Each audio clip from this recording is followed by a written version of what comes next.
¿Estamos listos, señor director? Cuando quiera, cuando guste, cuando guste. Vamos a ver el video. Chicos, estoy tan emocionado de que por fin volvió. Incluso no me metí al internet en todo el día porque no quería que lo estropearan. Bien, reproducir.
Since the morning, waiting for you. They love you.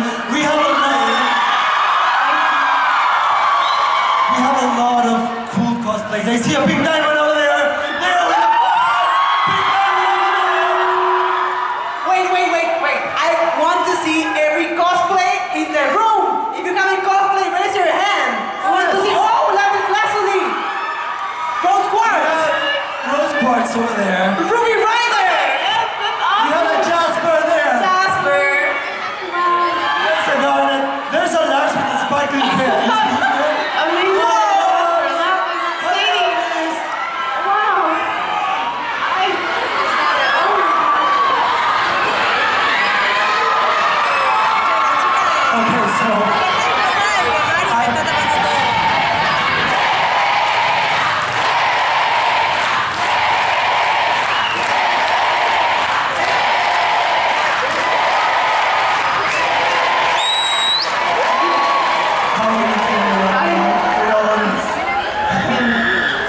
I must be dreaming. This can't be real. I told you that the Argentinian fans are hardcore fans of the show. They know every single detail about the universe. Everything. They know everything and they're like so excited and emotional to have you here. It's like such a pleasure for every fan in the room to have you here and having a chance to welcome you to Argentina. So welcome. Thank you. Thank you.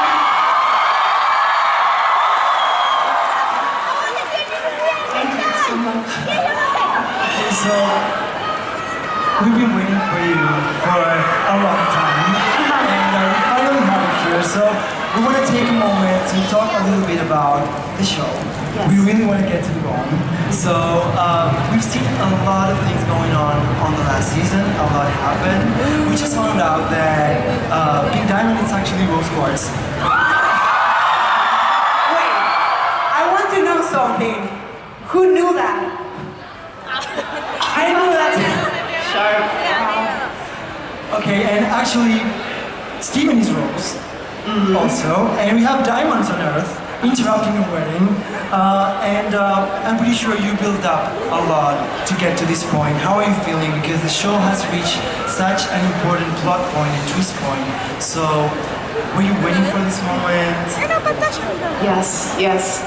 The last 6 years of my life have all been building to the episodes you're going to see soon. You said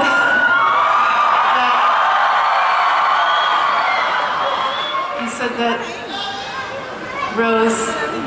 Pink is Rose and Rose is Steven. But I'm trying to figure out how to say this without it being a spoiler.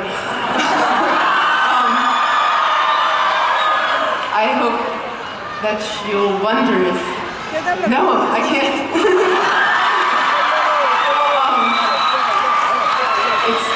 It's a complicated...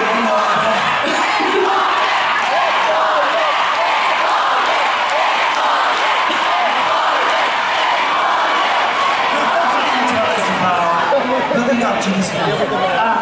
Because the show is really intricate. We've seen a lot of relationships, a lot of characters with strong personalities, and when you see the episodes, everything flows so organically. But then when you dig deep, the show is really complex. So how do you build, like, what's the thing that you have first in mind? The characters, the personalities, the plot, the design? Right. I feel like we write the show a lot like I write the music, where I try to do the melody and the lyrics at the same time. We're always thinking about what we want to say and how the characters would react, and the characters and the story and the world, they all have to form together and evolve together. There are a lot of discussions. Sometimes the most powerful discussions in our writer's room come when we have the characters do something or say something and it just doesn't feel right, and we all sit down and say, like, why? What are they telling us? Why doesn't this feel right? You know, what are we really getting at here? But in terms of all the details, I like to make elaborate charts about what's going to happen when characters will learn certain things, discover certain things, and then all the details, we work on them together as a team. But those broad strokes we've had since very early on, since 2011. Wow. Wow, that's a long time. That's a long time. Oh my God. And here's the thing, it must be like so difficult to have like so many little details, and every detail comes with a new theory or teach me something. Like throughout the show, you have like solved a lot of mysteries, and from the littlest one to the bigger one. Like, how do you deal with all that information? Well, it's really hard not to talk about it because we're talking about it all the time at work. But once I'm somewhere like this, I want to tell everyone everything about the story, and I can't. I can't.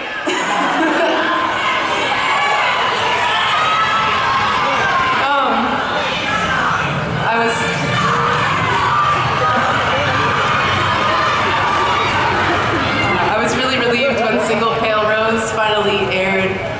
I felt just like Pearl. I could finally talk about it. 4 years, 5 years, I couldn't say anything, but we all knew. And well, you told us a little bit about your creative process and how do you structure the show. But what inspires you, like, graphically? Because the color palette on every episode, it's so amazing. The show is so beautiful to watch. You know, what's your inspiration when it comes to like the visual aspect of the show and the character design also?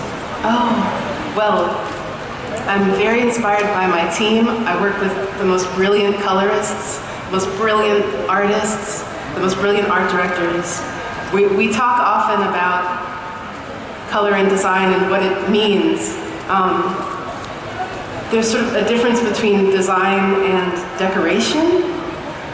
You can make something look pretty, but if it doesn't have a reason that it looks the way that it looks, it isn't really design, it's decoration. So we work hard to make sure that our designs are truly designs, that everything is telling you something about the character, what they're wearing, their color palette, the look in their eyes, the styling of their hair. I did notice that people noticed when they finally saw Pink, she looks a little bit like her son, hair-wise. So these things we try to even hide Easter eggs in design. People have already figured out a lot about White Diamond's pearl just based on her design. Wow, really? Yeah. But that's all I'll say about that. Okay, since we're getting into the characters, I wanted to ask you, we've seen Steven go through a lot this past season.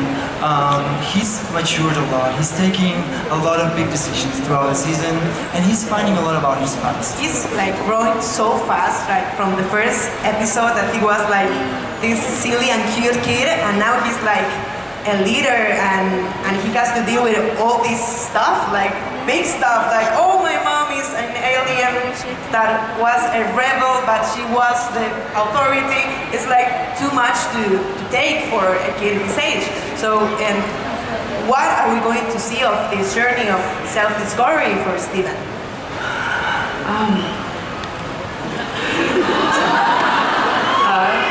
Please watch the next episodes.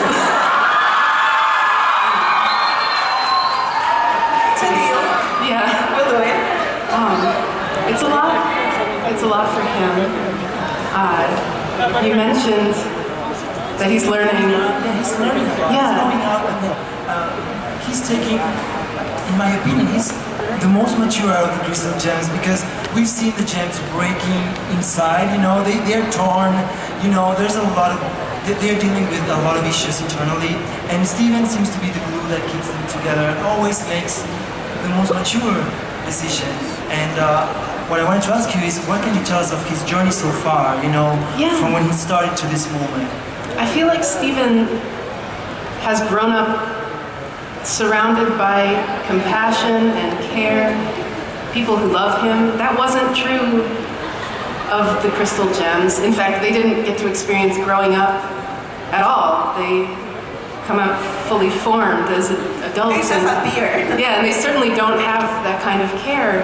So I think Steven, he has a deep well of love to give because of the way he was raised, but nobody is infinite, and he's under a lot of pressure. I think he gives everything he has, but that's definitely bound to be tested.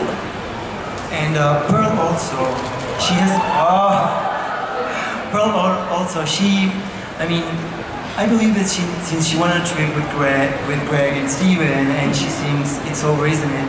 Something clicked inside her head, and she started to be more independent and not doing things for Steven or for Rose, or to take care of the crystal gems, but just she's discovering what she likes and empowering herself. What can you tell us about Pearl's journey also? Right, I think It's Over, Isn't It? Was a very important part of that. When she sings that song, she doesn't have the answer. She only has to wonder why she can't move on. But that is the reason. It's because she can't talk about it, because she hasn't talked about it. And that's kind of her thing, right? She needs to be able to be honest with other people and herself about how difficult this is for her, has been for her. And now that she's been able to do that, she can take steps towards becoming a solid individual. Yeah, well, and after Mr. Greg, the episode, in Reunited, we heard her said, like, I do it for me. And that's like a huge change of the first Pearl we got to know. That's like character development right there. That's awesome. Yeah, it's awesome. And speaking of characters, we know very few about Amethyst. I mean, we've seen the kindergarten, we know where she was born, but then we know that she joined the Crystal Gems, but there's like a huge gap there, you know, between her being born and joining the Crystal Gems. Are we going to get a chance to learn more about Amethyst's story? Yes.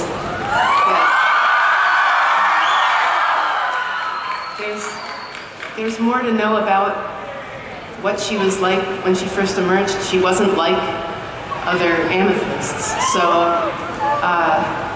and she knows that she's different now, but at the time, she behaved differently than she does now, and that's something I can't say anything else about.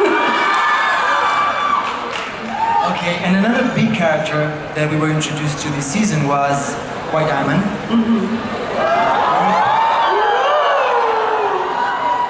¿Le gusta el diamante blanco? We have a White Diamond there. Look at that. She's right there. Gorgeous.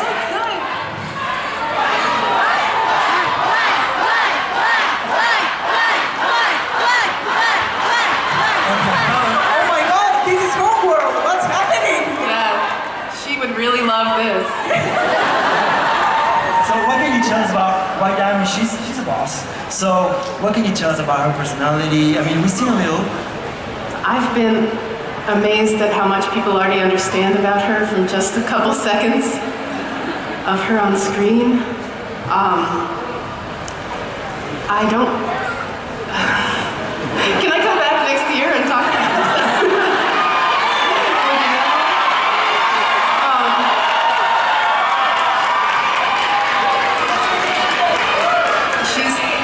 She's different. She's different than the others. Her problems are different than the others. So that's all. Please watch the next episode.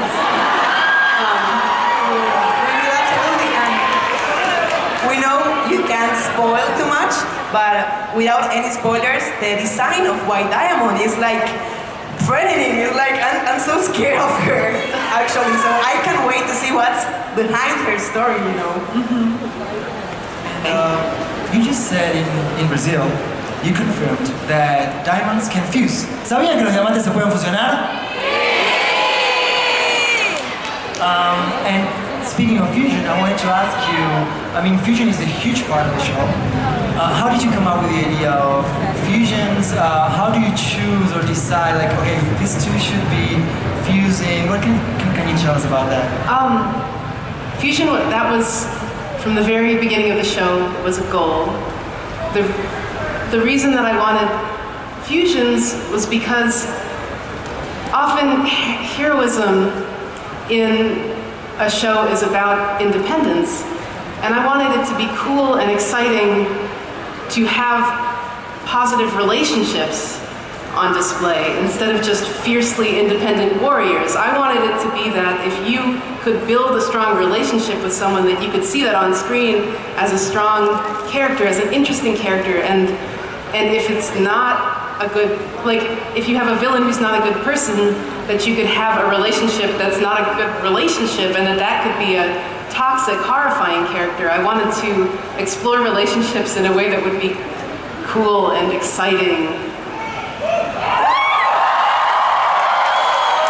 That's like, honestly, like, so deep for a cartoon to go to.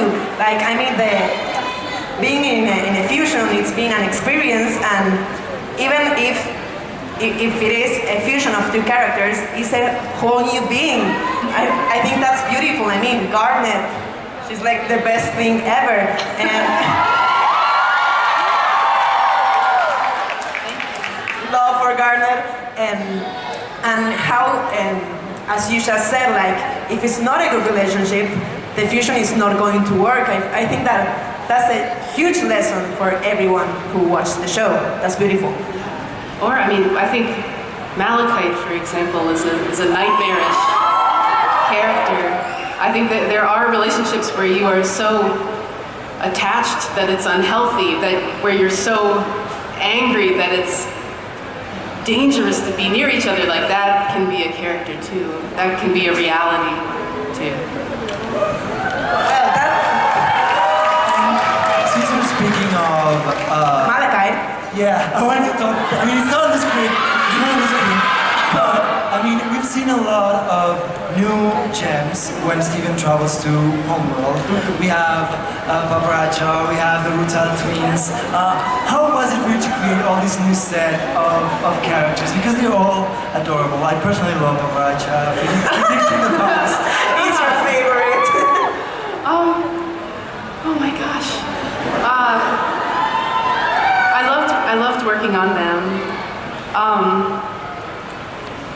I just love stories about, I don't know if this will translate, like a ragtag team of misfits, like the Lost Boys, the Forgotten Toys.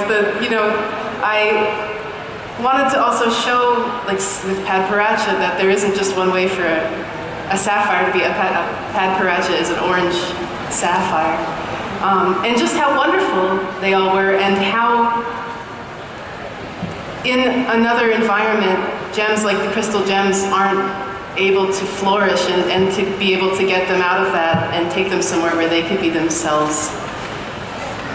And we have one more character that I'd like to talk about a little bit, because we see a lot of comments from people watching us from YouTube, from Facebook. Everyone kept on asking about Jasper. Look at this! Look at that!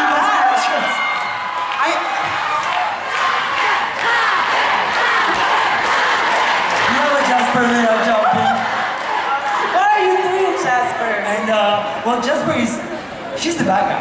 It's super interesting that the fans got a so close relationship with the bad guy, but there's something behind her, like there's something we can all relate to her. But how do you feel about that, like having fans loving the bad guy? Well, Jasper's very complicated. She feels like she has something to prove. She's very ashamed of coming from Earth, and so she feels like she always has to overcompensate, talk about how strong she is and how much better she is. But it's coming from a very deep insecurity. And I think that makes her really interesting. She cares deeply. She cares deeply about what she loves. She cares deeply about Pink Diamond. She's a very passionate character. And the gems, I think gems that are related to Pink are very passionate gems. Amethysts are very passionate also. But there's a lot of tragedy in Jasper, and she's not, she wasn't doing the work she needed to do to heal. She just keeps moving forward, trying to be better than other people. That's what I find so interesting about her. That's awesome.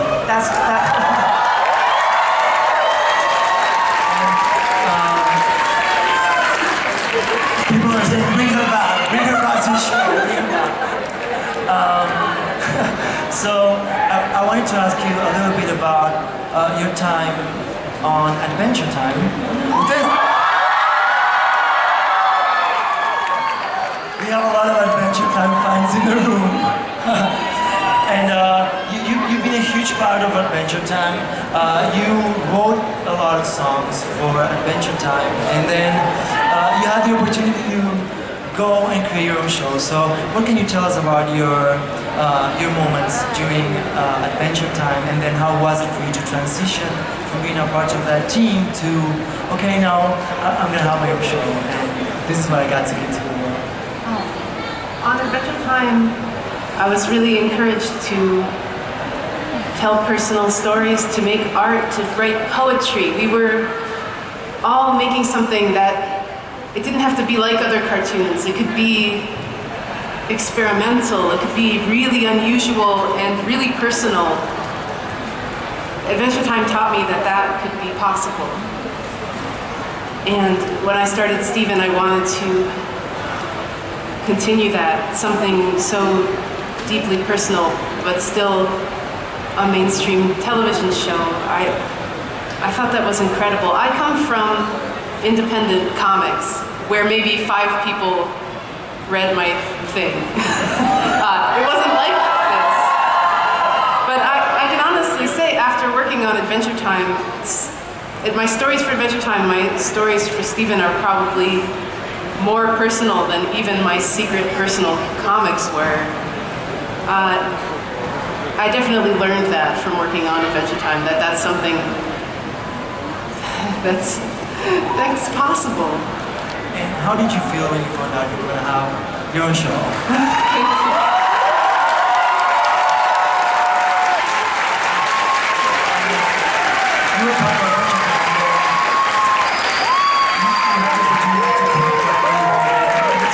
had a white canvas in front of you, and how did you began? Because when they give you the freedom to do stuff, it's like, okay, everything's possible. So how do you narrow it down to, okay, I'm gonna make Steven Universe? Well, the first thing I thought was, if I'm going to be spending the next many, many years of my life working on something, it has to be something I really love. So I wanted to make a story about my younger brother, Steven, because I knew I would always love Steven. I've been drawing pictures of my brothers since we were little kids. It's something I've always drawn. I thought I could draw drawings of Steven forever and never want to stop, so that was what I started with. Wow, that's awesome. Okay, so we put together some comments that we received from the fans. They send it through Facebook, YouTube, our website, and we chose the ones that we thought included the most people and also the wackiest ones. So, Miri, would you care to introduce a little bit of like the wacky theories? What can you tell us about that? Well, and when we asked you guys to send questions to Rebecca, we had like 1,000, 1,000,000 questions. We tried to pick some of our favorites, but if your question isn't here, don't worry, it may be tomorrow. No, before going to the questions, like the theories that we received. The theories. Okay, yes.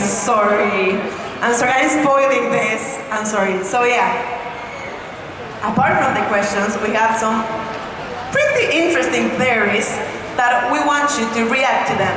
You don't have to say anything. You can like just listen, or you can smile, you can laugh. But here are the top 3 theories we got from the comments. Yeah, one little thing, we're going to be talking theories tomorrow during our Steven Live. You're going to join us for our Steven Live, so we couldn't be happier. And we're going to go over more theories, but here's like a little teaser. Okay, first theory. Onion is, in fact, white diamond. ¿Alguien cree esa teoría?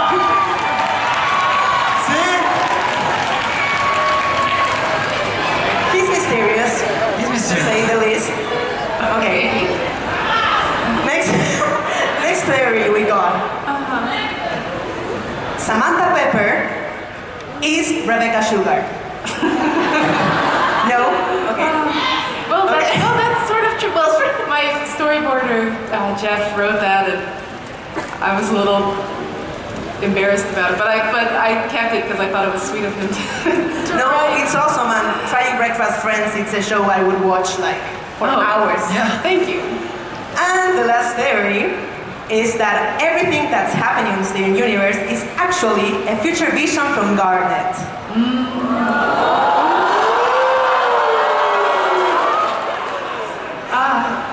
Well, Garnet can see multiple versions of the future, so if that were true, we'd have to make multiple versions of every episode. That would be interesting to watch. Yeah. Okay, so we're going to go over more theories tomorrow, but now I want to ask you my personal opinion about the show and why the show is such a big success is because it's a show about love and learning to accept and love yourself. And when I watch the episodes, I can't help but wondering how much of your personal life you put on the show. Do you feel exposed? Do you feel vulnerable when you see your story out there in front of a million screens? How is it? How is that for you? Yes, I do feel very exposed.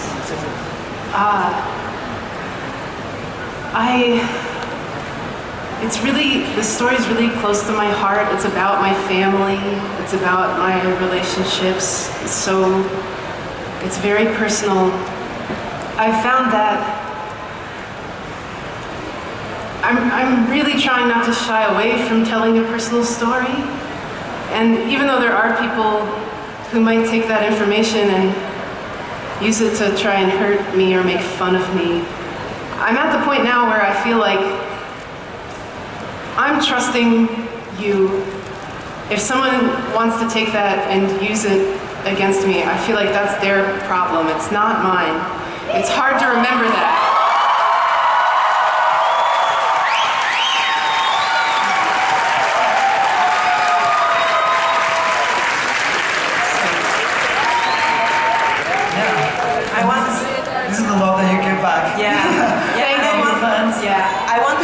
like, on behalf of all the fans, for being so brave to talk about your emotions, what you feel, and because it's super important. I think we all feel like connected with you in some way, and because you speak from your heart, and that's lovely. So thank you for that. Thank you so much. Thank you.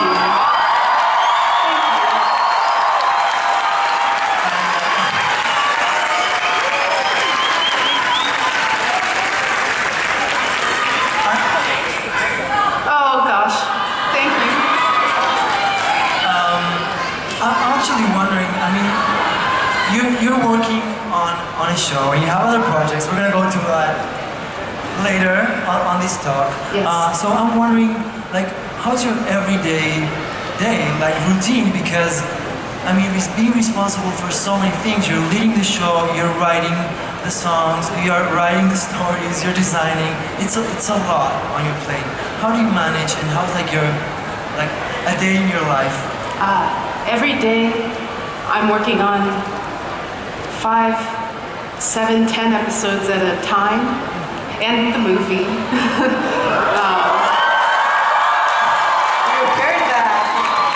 They're all at different stages, so I'll be doing, I'll be in a board pitch for one episode, I'll be doing design with the designers on another episode, music on another episode, sound effects on another episode, editing on another episode. They all overlap, so I'm running from room to room every day. And then at lunch I'll sit at my desk and answer emails and eat, and then run back to every once in a while I get to hang out with the team, but there's a lot to get done. So yes, everything overlaps and different days are different. Wednesdays, for example, I record, so I'll go down and I'll meet with the actors and we'll record an episode. So a whole other episode will be recorded while another one is getting drawn, while another one is getting animated, while another one is getting designed. It all overlaps. I try to make time on Tuesdays and Fridays. I lift weights.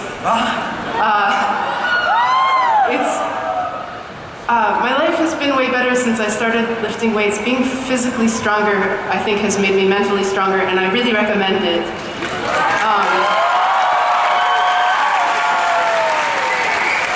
So I go early and I do that before work. That's awesome. That's a great tip, actually. Lifting weight. I'm gonna try it. Yeah. To release some stress. Thank you. That's like a lot of work, plus working out, and do you sleep? Yes, I sleep. I really try to make a point to sleep. I try to do my work at work, but I always end up taking stuff home and doing stuff on the weekends. I try to work only one day a weekend, but I love it. So I just keep doing it, even when I'm supposed to rest. It's like they say, I mean, when you're having fun doing what you love, then work doesn't really feel like work. Yes. Well, maybe. Maybe. And now, yes, we do want to go to the part. I mean, we received so many questions from the fans, so we don't want to delay that moment any further.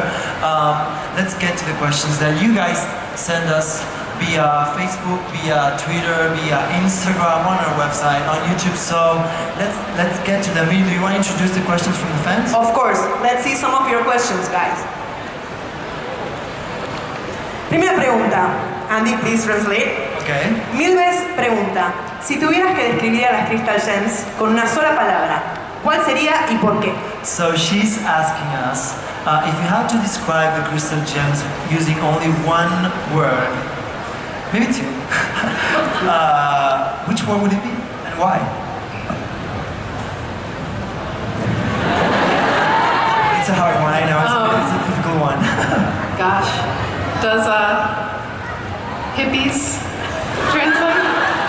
Hippies, I mean hippies is hippies in Spanish. They're free-spirited. Nice. That's a great answer. Okay, so let's go to the next one. The Steven Universe and the Crystal Hippies. Yeah. It's not a one-to-one. It's not a one-to-one. Next question. Axiller pregunta, ¿qué personaje te costó más trabajo diseñar? En todo lo que respecta a personalidad, diseño, historia, etc. Okay, so they are asking us which character was the most difficult to design, but not just visually, but also the personality and the story.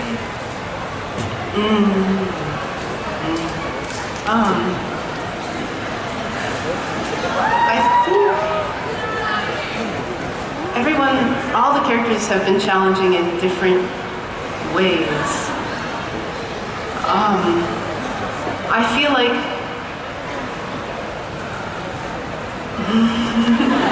That was a hard one, Axel. yes, everyone's been difficult. I think in a way Steven as a character has been the most challenging. His arc is so long. But the design came very naturally because it's based off my brother. I mean, the diamonds are difficult designs. We wanted them to all feel, I remember we worked on Blue Diamond for a very long time. There needed to be something unusual about her. And eventually we arrived at her hair never actually ending. That's a great hairdo, I love that. Yeah. But they're all a challenge, and every time there's someone new, we know they have to be as interesting and specific as all the characters that came before. So I think the hardest character is the next one you're going to meet. I mean, a character that's really complex is actually Peridot. She's starting being the bad guy as well, and now she's amazing. I mean, she became to be one of like my own personal favorites. How was it for you to build that out?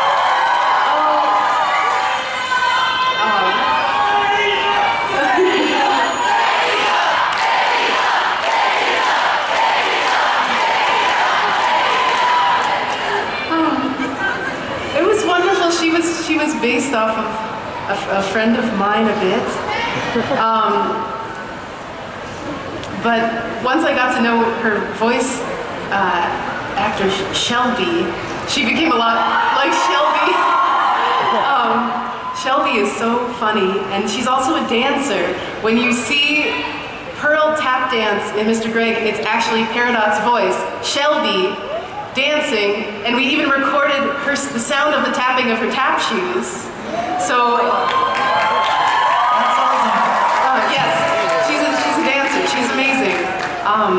She's so fun to work with, and then her character. She actually originally auditioned for Garnet. If you can imagine Garnet with Peridot's voice, that almost happened.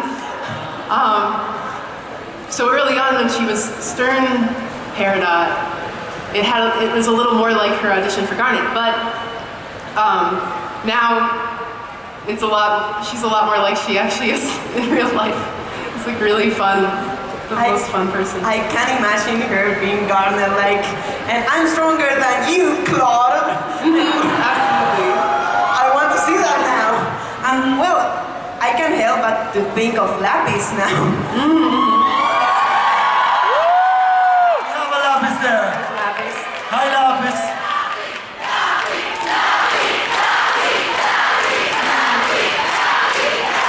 I don't want to spoil. We do have a question about Lapis that's really, really nice, so I don't want to spoil the fan that sent it. Do we want to move on to the next Let's question? go. Yes. The next question for you is... Angélica María Lora González pregunta, yo quiero hacer una. ¿Qué episodio te afectó más a través de la serie y por qué? Okay, so Angelica, she's asking us which episode affected or moved you the most and why? Mr. Grey.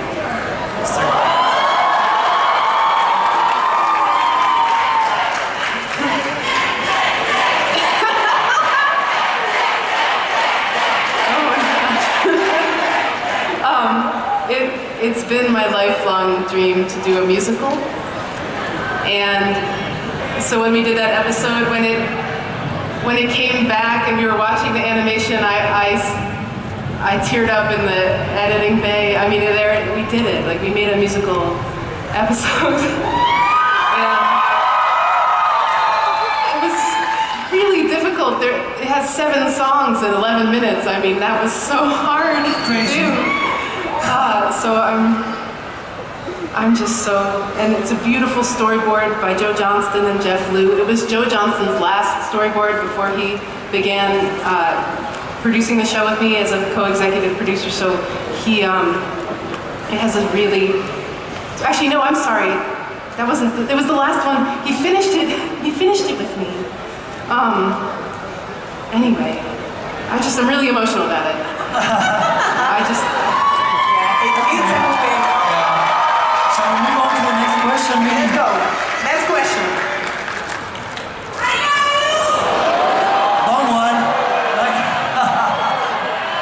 It's gonna be challenging to translate this one. ¿Quieren que la lea muy rápido o que la resuma? Andy, te la leo muy rápido, ¿querés? Okay, we're gonna make a summary. No, basically, what Agustina is asking is that there's always pieces of information that seem very small, and then they end up being really big stuff on the show. And she's basically asking you, have you known this from the beginning, and how far along in your mind your show is? Like, do you have the whole show inside your head ready from beginning to final season, or are you creating it as you go? I would say when we started, we had goals. I knew what I wanted, the big, broad strokes, things that you're about to see.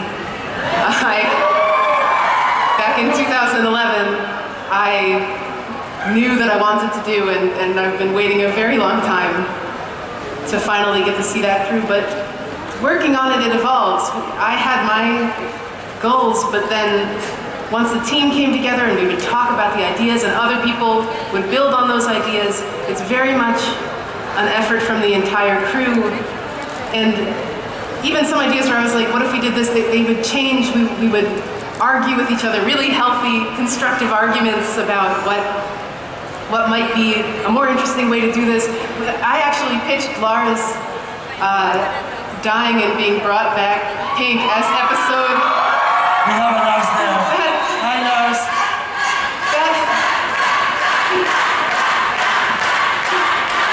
I pitched that as like the second episode of the show. But it didn't fit yet, so we waited and waited and waited for a really long time. Waited like 100 and something episodes. That's like... Yes. And speaking of Lars, I want to make a question. I mean, when we started, Lars was a little bit annoying. I gotta say, I wasn't a big fan of Lars at the beginning, but then he has come out of his shell, and we've seen him grow so much. I mean, he even became a captain of his own spaceship. So, what can you tell us about Lars and his curve and his, he evolved so much throughout the show. Right. Lars was an extremely self-conscious character. He definitely felt a lot of pressure to be a certain kind of person in order to impress other people. And that was always his contrast with Steven, because Steven doesn't feel that way. Steven is, very open. So I think for Lars, he really needed something to make this radical shift where he could find himself and not worry about what other people think as much. But it's a really difficult thing to do. And Sadie is similar. That's, I think, part of why their relationship. She's beautiful.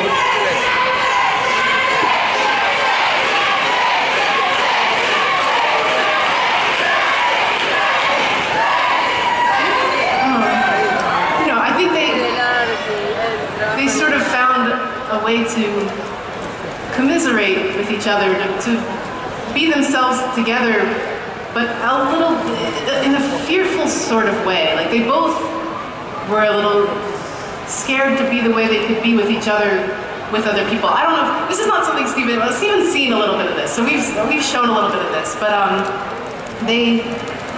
I think being able to realize that you can express yourself and that people will receive that, something just has to start it, you know.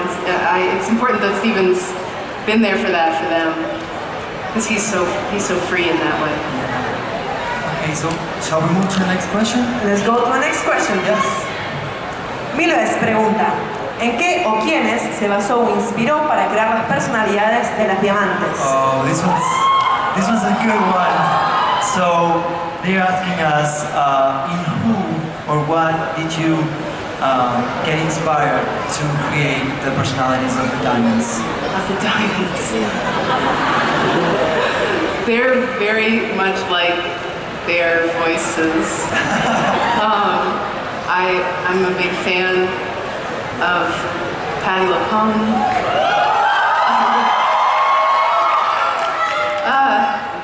And she has an unbelievably powerful presence. Christine Ebersole, the voice of White Diamond, and Lisa Hannigan, the voice of Blue.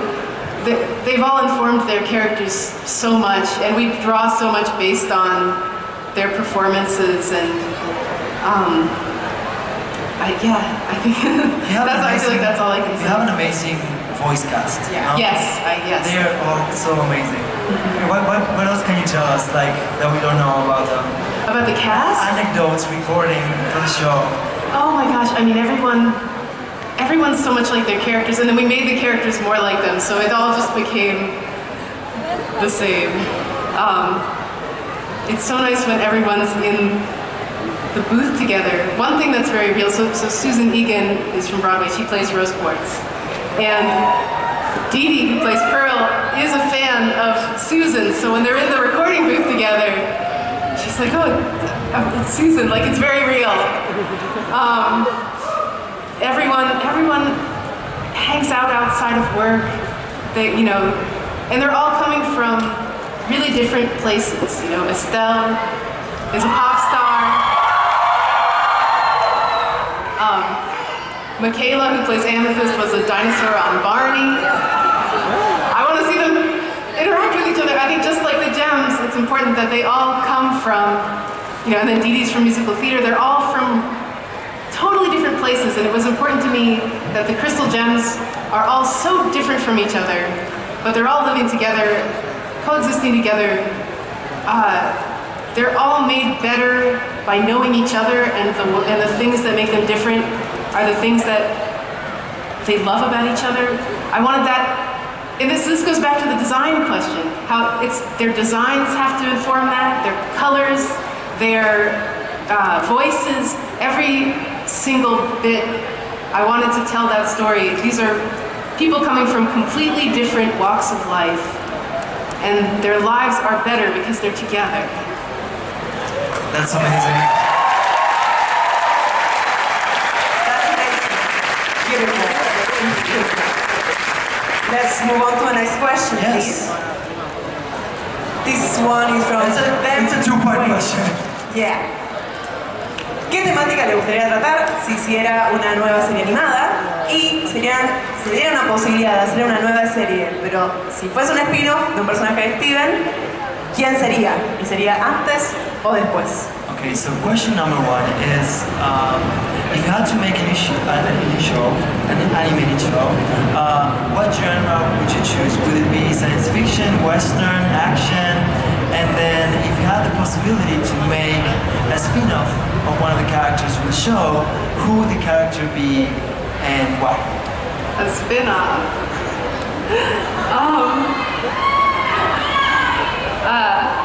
I kind of like your idea about crying breakfast friends. Or maybe I'm fighting cards. Oh my god, that would be awesome. Yeah, I think Steven is so much the heart of this show. It's very hard to imagine what Steven would be without Steven, what the world would be. I think I would have to approach it from a very different angle. I love science fiction. know if I'd ever want to stray from it. So I'd love to make more science fiction. I think whatever I do, I'm still really thinking about Steven these days, so it's hard to answer. But I think whatever I do, I would want it to have science fiction and fantasy and music. That's awesome. Perfect. One more question? Yeah, definitely. Let's go. This one comes from Melissa Fer. No sé si puedo hacer muchas preguntas, ya me parezco a Ronaldo. Lápiz es mi personaje favorito, me siento muy identificada con ella, sabemos lo rota que puede estar por dentro, pero ahora que vimos que oficialmente es una Crystal Gem, su actitud cambiará. Okay, so Melissa is asking us, she's saying that Lapis is her favorite character, she relates to her, and she wants to know if she's an official Crystal Gem and if her attitude is gonna change. Oh. Yes. I mean, when she dropped that barn on the beach and landed, she joined the team. Oh, Lápiz! Okay, do we do one more? One more, please. The next question comes from Agnes Kruse.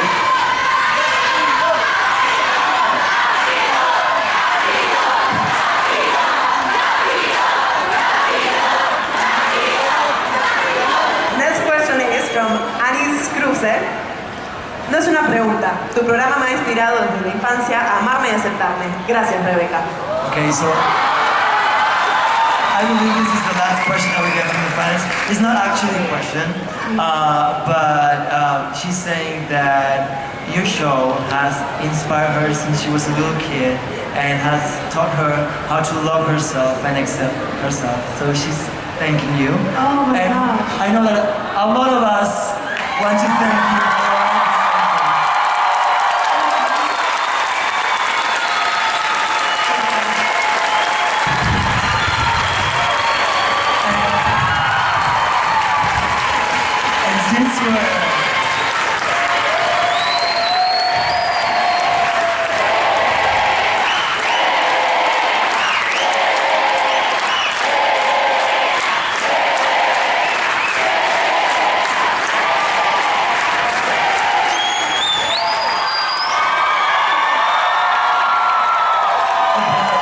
Since we're talking about the fans, and we just read messages from our fans, we received a lot of comments from people saying that they want to become artists, whether it's animation or singing or drawing or acting, and they received comments from them saying, I don't feel I'm ready, I think I'm not old enough, or I'm too old, or maybe I don't know. So what advice can you give to people that wants to live doing what they love and dedicating their lives to art? It's like any other skill, the sooner you can start practicing, the better. It's like you can work on anything, any moment. If you just start drawing, this is really important. You don't have to like the drawings you do, you just have to do them. I don't like most of my drawings, I really don't. I throw a lot of drawings away. But, so if you start drawing and you're like, I don't like this, don't worry, that's actually really healthy. It means that you want to do better, and you will do better if you draw more.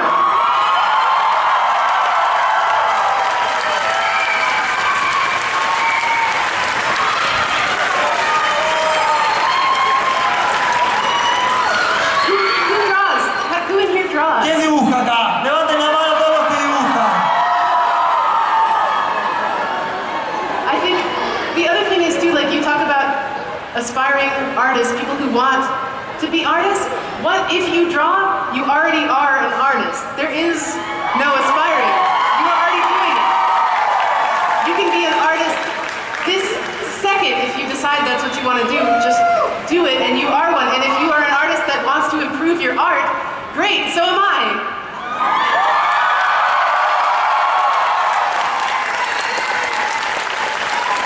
Thanks, Rebecca.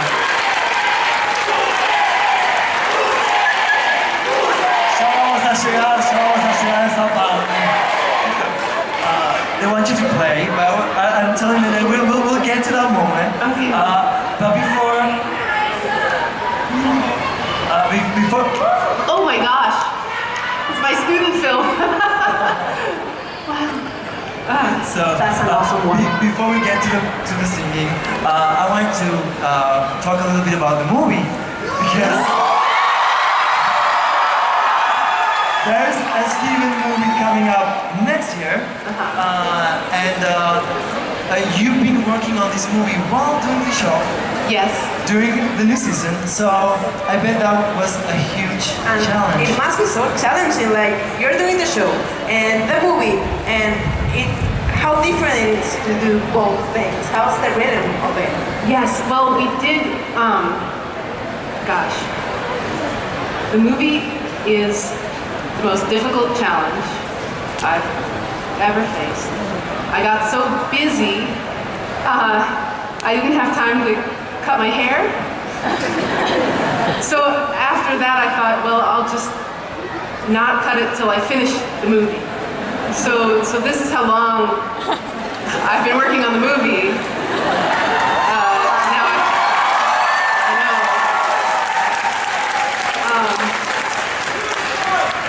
I feel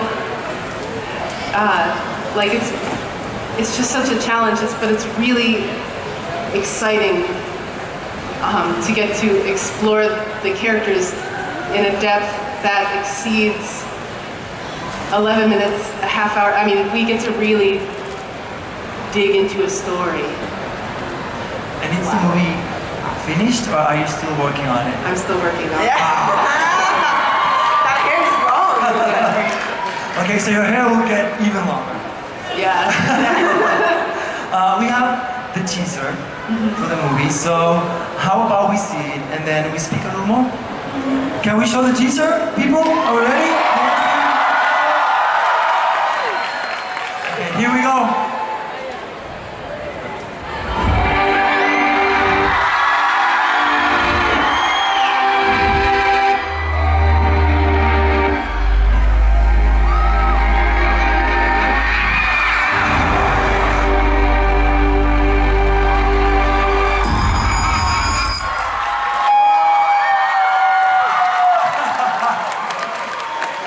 That's so awesome. I got the chills, oh my god. I got the chills, yes. ¿Quién más quiere ver la película de Steven Universe? ¿Están esperando que se estrene? Okay, so we'll be anxiously waiting for the premiere. Can you tell us anything more about the movie? I mean, we've seen the teaser, we've seen the crystal gems, but then at the end we see this weird shape and this... And this scary laugh. Yes. I can't wait for you to meet her. That's I mean, this is what I call a teaser. I mean, because we can't wait for the movie to premiere. So now, yes, we've come to the moment people has been waiting for. We cannot talk about Steven Universe without talking about music, right? Music is a huge part of Steven Universe, and we're all fans of the songs from the show. So we would very much love for you to play some of the songs from the show. ¿Quieren que cante Rebeca Sugar, que cante alguna canción del show? ¿Qué canción quiere que cante? A ver.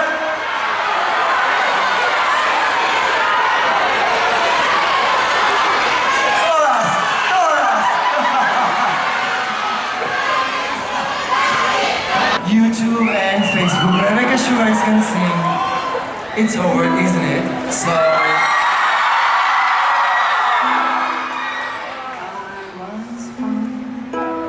with the men who would come into your life now and again. I was fine, 'cause I knew that they didn't really matter until you. I was fine when you came, and we fought like it was all some silly game over her, who she'd choose. After all those years, I never thought I'd lose. It's over, isn't it? Isn't it? Isn't it over? It's over, isn't it? Isn't it? Isn't it over? You won, and she chose you, and she loved you.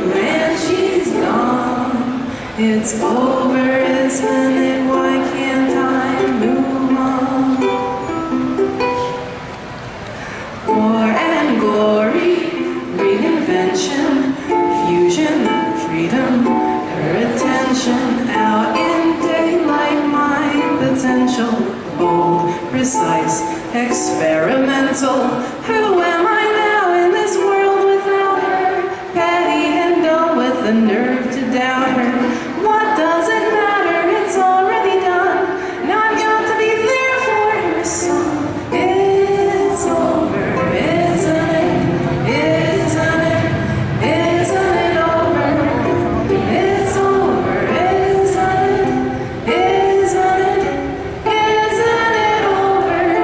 You won and she chose you and she loved you and she's gone. It's over, isn't it? Why can't I move on?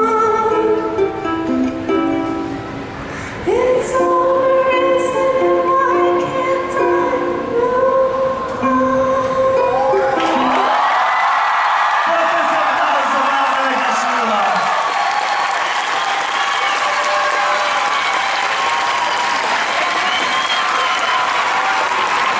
Okay, so Do you mind if I try something?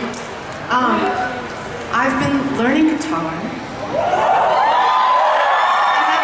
I have a confession to make, which is that I've played guitar before, but I only play 4 of the strings, the ones that are like a ukulele. But now I'm learning to play all the strings of the guitar. I'd love to play a song from one of the upcoming episodes. I've played this before.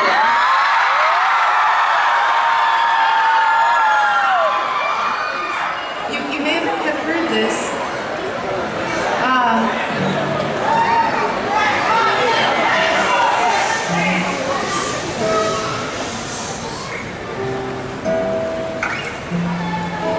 So you may have heard this on ukulele, but it's really supposed to be on guitar, so you're going to hear it the right way.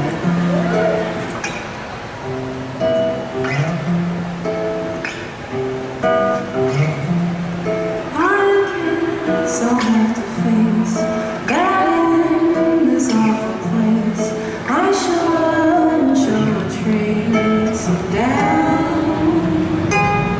but pulled against the grain I feel a little pain that I would rather do without. I'd rather be free. There you go.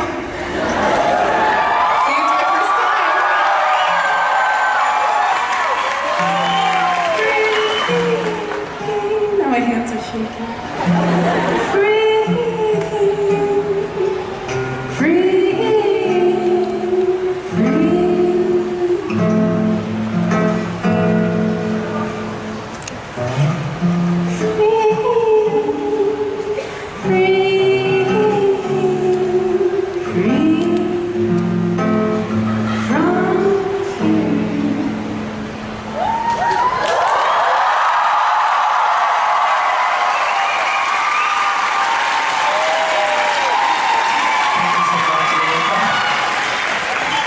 okay, so we have time to do one more song.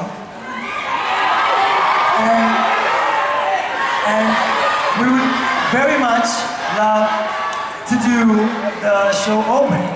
We are the Crystal Shines. But we now we want to give you back.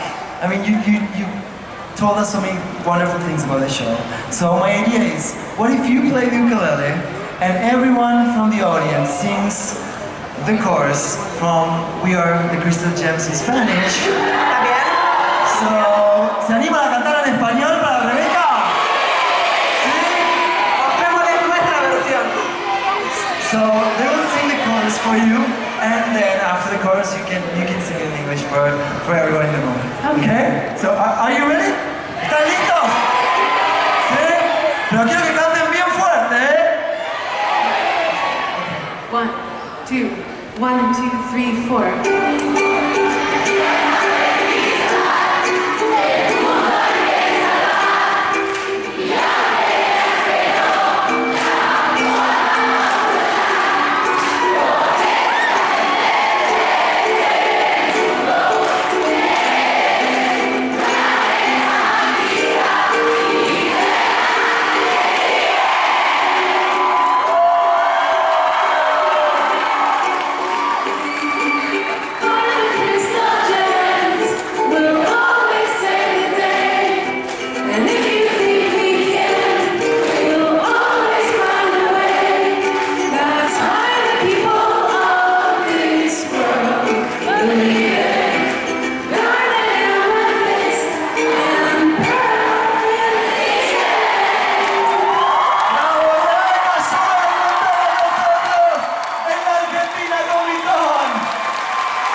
visiting us. It's been amazing. And for everyone watching us at home and for everyone here, remember, tomorrow, 7 p.m., still live with Rebecca Sugar, talking theories, listening to more songs. So if you want to hear us sing some more, tomorrow, make sure, turn into YouTube, Cartoon Network Latin America. We'll be there.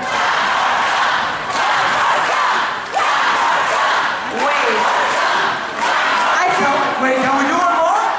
Yes? Yes? Vamos. See? I think Steven was asking for another song. So,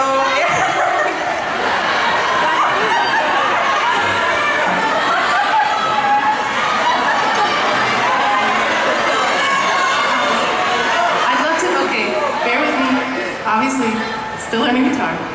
I'd love to play Everything Stays.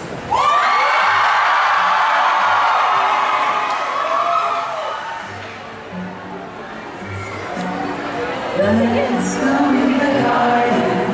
You'll find something waiting right there where you left it, lying upside down. When you finally find it, you'll see how it's fading. The other side is lighter when you turn it around. Everything stays right where you left it. Everything stays, but it still changes.